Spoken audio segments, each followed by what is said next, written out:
This may be the most proof I've ever seen that the Illuminati actually exist. In this clip, Simon Liu starts talking about the Illuminati, and he turns his attention to Andrew Garfield, and notice what happens next. Illuminati real? And if so, why haven't I been invited? Garfield, where are you? I know you know. I know you know. Now let's look at that again. But that's nothing compared to this next one. Kelly Clarkson is interviewing Kevin Hart when she starts talking about being offered major money for sketchy things. Pay attention to Kevin's response. Dollars in my face to do something I didn't want to do. And what? Just, you've been offered, yeah. Oh, they're in the room. It's almost like these actors know they shouldn't be talking about these things. Let me know what you think in the comments below, and follow for more creepy, dark, and interesting content. Asking AI to show us the deadliest demons.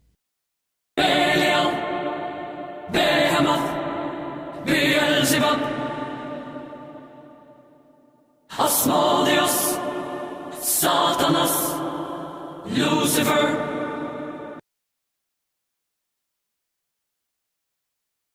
Let's talk about this picture. Captured in 2008 by Daniel Young, this is one of the only pieces of evidence that this encounter actually happened. So Daniel was a custodian at Myrtle Elementary School where he worked the night shift. It's a pretty routine night. He's just listening to music when he's suddenly interrupted by the sound of a woman's laughter. He turned around and was terrified when he saw an unknown woman smiling from behind the corner. This was a locked school on after hours, so clearly she was an adult who broke in, so he tried to snap a picture to identify her and then chases after her. But when he turned the corner, she had already darted out of an emergency exit. Later that night, police are called to a home where they arrive at a tragedy. An unknown woman had broken into a nearby home where she knifed two parents, one who was the principal of this school, so brutally they were unrecognizable. One of the daughters who witnessed this woman before she got away described her as this person. Could this photo be of the same unknown woman? And what her connection is to the school and the principal, we don't know.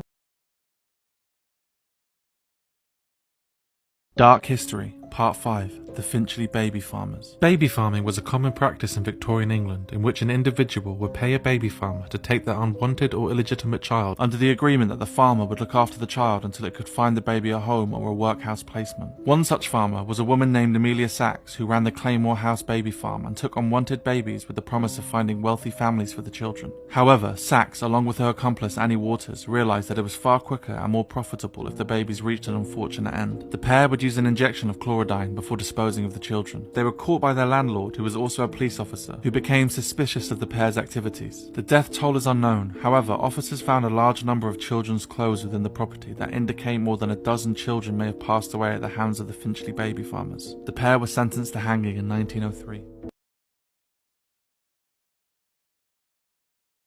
If you're thinking about ignoring your gut instinct, don't. Here are 3 reasons why you should trust it. Reddit user Kylan13 said that he went out on a couple of dates with the girl, but he got a weird vibe from her, so he didn't stay in touch. She stabbed her next boyfriend 2 months later. Megan said that she was being pursued by a man. He kept coming into the bar that she worked at and was constantly asking her out. Directly, there was nothing wrong or troubling about him. She just got a terrible feeling whenever he was talking to her. She would feel terribly sick. All of her female coworkers kept egging her on to go on a date with this man though. She kept saying no, something about him makes me sick. Eventually, one of her friends convinced her to go on a double date with her and her boyfriend and this man. It only lasted about 2 hours before Megan said she wasn't feeling well and got a cab home. She didn't see the man for a couple of weeks, so she thought that maybe he had gotten the hint.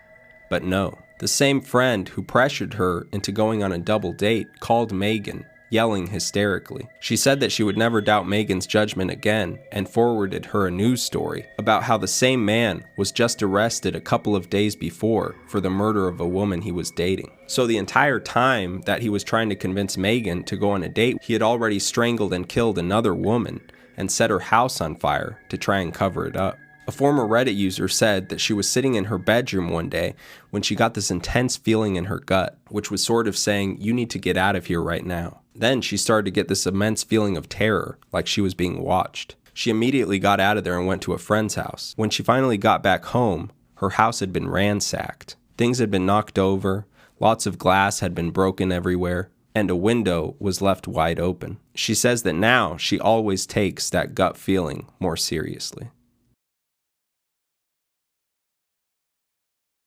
TikTokers who have murdered people. TikToker Jinkid. On the 1st of October 2020, TikToker Jinkid murdered his wife and her friend. He planted a spying app on his daughter's iPad and he caught his wife with another man. He then murdered both of them. He is currently on trial and is possibly facing the death penalty.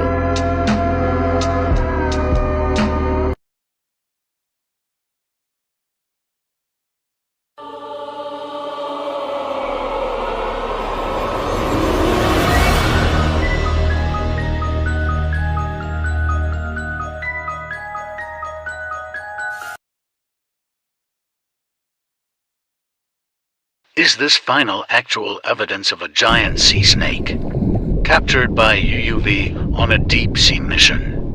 Watch till the end.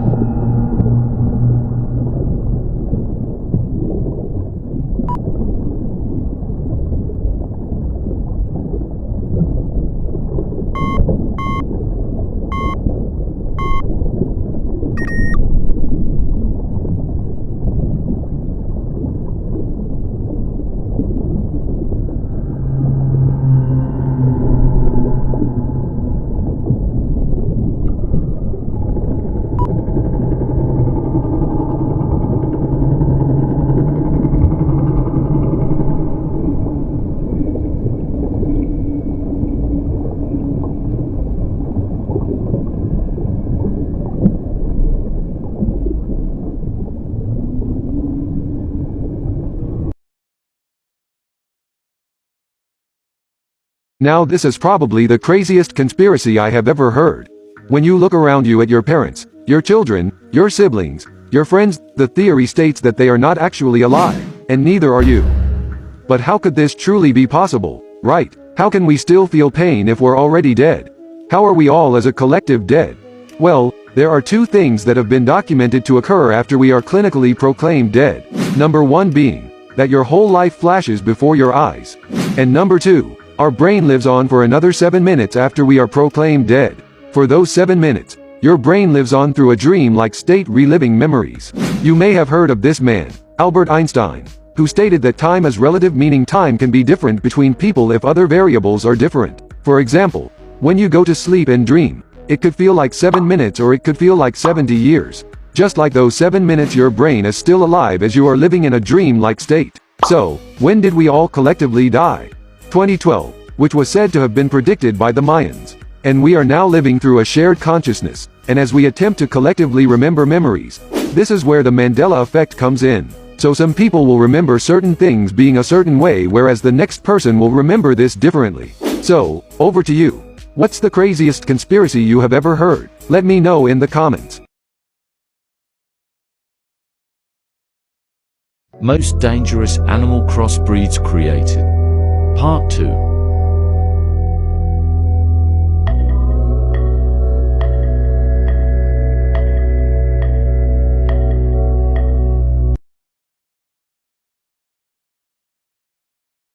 Gruesome Facts You Didn't Know, Part 133. In 1990, a Japanese schoolgirl had her skull crushed for being late to school. The school's gates were to be closed at exactly 8:30 to teach the students a lesson about promptness. As the girl attempted to slip through the gate at the very last second, a teacher decided to close it anyway, crushing her skull. If a Viking warrior was wounded in the stomach during a battle, they would be fed a strong, pungent onion soup. They would then smell the wounds to try to find that signature onion smell. If it was detected, they knew the stomach wall was cut and the man would not survive. These are some of the last photos taken by photographer Robert Landsberg at the eruption of Mount St. Helens. Knowing he was going to die, he placed his camera in his backpack and laid on top of it, saving the contents.